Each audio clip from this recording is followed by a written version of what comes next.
I'm Layla, and I'm a medical student at Edinburgh University. I'm born and raised in Northumberland near Newcastle. Big up. I'm Hannah, I'm 23 and I'm living in Edinburgh at the moment. I'm a History, Politics and International Relations graduate. I'm Fred. I'm a third year medical student currently integrating in my sports science. Hi, my name's Will. I'm a medical student from Jersey in the Channel Islands. Hi, I'm Nick. I'm 20 years old and I'm a third year philosophy student from Manchester. I'm Oran. I'm from Ireland and I study medicine in Edinburgh. More sport, because I guess we can do sport at the minute, but it's not the same. We can't play competitive sport. Basically, living at the library, I was probably stressing about some deadlines. I think I just handed in my discs. I just had sports ball. So I was doing a bit of uni, had rugby training and hockey training each week, and then probably just seeing friends in the evenings and stuff like that. It was working in the day, sports, playing rugby and hockey for medics teams at that time. Obviously a lot more socialising than there is now. Going into uni a few times a week, normal work, socialising with friends and stuff, going out, going to the pub, that kind of thing. Realistically, I'd probably be hanging from night out or studying or just meeting up with friends and socialising. Not bad. I guess it was quite hard though, not being able to see friends, not being able to see my boyfriend. Sorry. It was though, it's true. It was hard. So yeah, I'd say there's definitely been lots of ups and downs. It's been hard to stay positive at all times. I think it's been challenging. The hardest thing's been that uncertainty and not knowing from one week to the next whether things are going to get better, things are going to get worse. Took a bit of adjusting and getting used to it, especially after that sort of quite normal summer. So I think I did struggle a little bit with some of it and just with a little bit of feeling quite claustrophobic. Living it was a very different experience to being prepared for it. Just the way the library had changed, there was no in-person teaching, everything was on Zoom, online, no one was really moving out of their homes, I wasn't seeing anyone as much. It did start to take a mental toll, definitely, which is, I suppose everyone's going through that though. But yeah, I feel like everyone's quite positive and everyone's hopeful of the future. I had a really nice situation to come home to with family and friends about, and it's given me the time to actually figure out what I do want to do, so it's not all been bad. You couldn't play music in Scotland, so they were playing rainforest sounds, and it was just I'm trying to do Zambuca shots while listening to toucans scream. Yeah, plenty has happened to be thankful for, and that is good, I guess. I would say getting outside is one of the biggest things for me, because I don't know, I can have a whole day inside and be in a bit of a funk.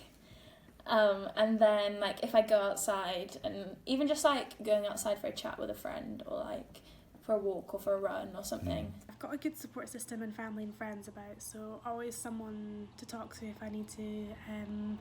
I think being in Edinburgh as well and having access to lots of places to do exercise, so lots of nice walks you can go on, places you can run, places you can cycle to.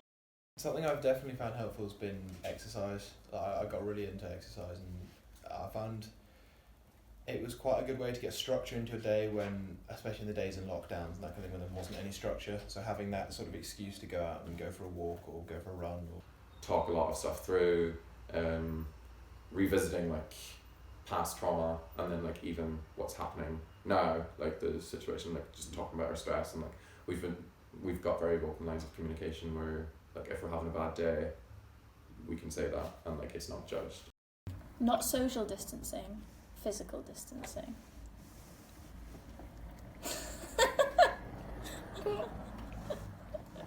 My friend Sarah Hammond, who is one of my closest friends, and she is just always so positive, can read me really well, so can tell when I need a bit of a pickup. I would say my superhero's probably been my friends. yeah, just having like a good group of friends about, people to always talk to. Yeah, I'd say Marcus Rashford, just because of like everything he's done for like children's poverty and like hunger in this country. My flatmate, like, just kind of definitely supported me and kept me going. Like, she's like so herself all the time, and I feel like when someone is like that and they're like not afraid to be different, and when they're so themselves, it makes you be like, this is a space where I'm like so free to be myself and like won't be judged, and it's just like really freeing to be like I don't know, just to be yourself and feel like you can be yourself. They've just been there for me, like always talking about stuff, like been really supportive. I think he's just like an inspiration, really, and the fact that he's 23 this year, so he's only like a couple of years older than us, is quite inspiring. The fact that he's turned like, you know, he was like not doing his profession of like football for however many months during lockdown, and he thought, you know what, I'm not just gonna sit around doing nothing, I'm gonna actually tackle like a major issue that has affected him in the past, and it's all very inspiring.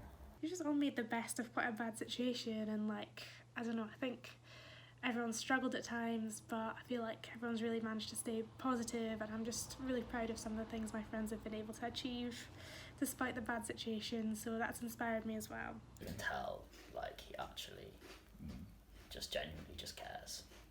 I think that's quite refreshing to see. Having someone there that I could just like talk to about literally anything, and who was also, as a guy, obviously I keep a lot of my things bottled up, so like I'm very bad at communicating my feelings, whereas having someone that knows me well and can perceive whenever there's something wrong and can ask me about it was actually super helpful. Just like how important it is to be like non-judgmental of everything.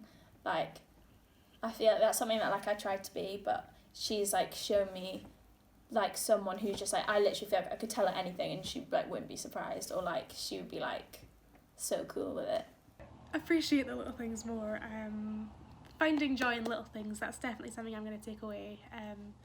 It's not always the big things like being able to go on holiday and stuff like that. Even sometimes being able to see your friend for a walk is good enough, brings you joy. I think like something to take away would probably be that thing of making, like, as cliche as it sounds, but like making the most out of a bad situation. Like, that's probably something that we can all like take into our lives. Like, you know, the whole world can be turned upside down and you can be thrust into like just the unknown. You can find something like to help other people or yourself even, and like make the biggest negative into something ever so slightly positive. Being able to unpack things, which I never did before, and like calling out behaviour. Make people feel the way that she makes people feel. Like, she makes people feel so like safe and like loved. It's really cute. Yeah, and like like anyone can like talk to her about anything, which is like so important.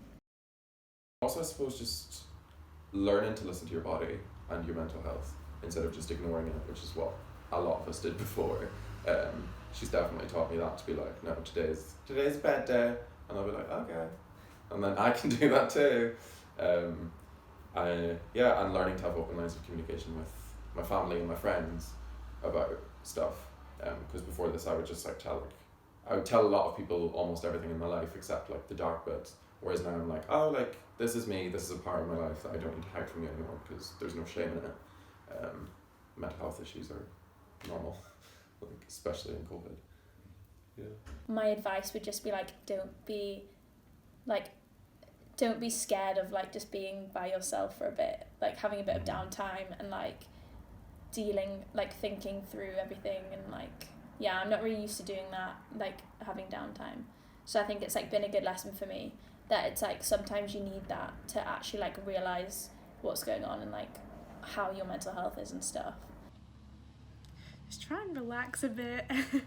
Don't put too much pressure on yourself all the time. Like, you don't have to be productive all the time. It's a global pandemic, so it's okay to sometimes not do anything. It's okay to feel sad, and it's okay to feel down sometimes as well. Like, it's okay to just feel your emotions. The classic, just like enjoy the little things, because you know it's so easy to get caught up in life and just keep going, and when you actually take that moment to step back, you can kind of realise what's actually important to you. Don't take everything to the extremes that it might seem. Like, things aren't going to be as bad as they might seem. It's going to be okay, because there are some times where you're not going to feel the best, and there are days that are going to be really tough and you're not going to move or do anything, and those are going to pass, and like it's okay not to be afraid of that. That's, I think, the fear of dealing with my mental health was one of the big blocks that I had over the past years. Like the fear of like saying, oh, I have this issue, and like once you admit to it, you gain so much power back that you can then deal with it. All the kind of things that you just don't even consider on a regular day, but when everything else is taken back, you realise those are the things that really matter. Yeah. I think that's what I'm hoping for after this, is that we learn and take away something from this experience, because we kind of need that to go into the next stage of society. So I would say my lesson for myself, my tip, would be to just like face it head on, like face your fears. Do you know what I mean? Like, don't be afraid to like go through what's happening in your head. I would say things don't always work out as you want them to or as you've imagined them, but that's okay, and that's not actually always a bad thing. Like, sometimes they'll turn out better or just different, but that's okay. Just try and make the best of the way they do turn out. This year's been really hard on like everyone in like different ways, so I think it does make you kind of realise like everyone is struggling, but like not always telling you about it. It's obviously like the final year for a lot of our friends at uni and stuff like that, so it's like it's going to be nice if we'll be able to see them and like make the most of their final years with them. Yeah, just trying to make sure that you do, just what I was saying before, that you do actually take that little bit of time every so often just to take a step back and actually slow down a little bit. Again, it's going to sound like a massive cliche, but like just taking each day as it comes and just like not really worrying too much about what might be. Literally just like checking in with myself, holding a mirror up, or looking at myself in the mirror and going, you okay, sweetie? Like, you ready for the day? Like, how was your day? Like, these kind of things. Just keep on finding joy in the little things. That's really important. And be nice to yourself, be nice to other people.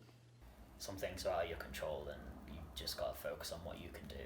There's always people around that if you need to talk to, you can have a chat with, and like everyone's going through it all together, so kind of make the most of that and help each other out. When you're trying to make a decision in your life, like literally the only question you need to ask yourself is like, will it make me happy?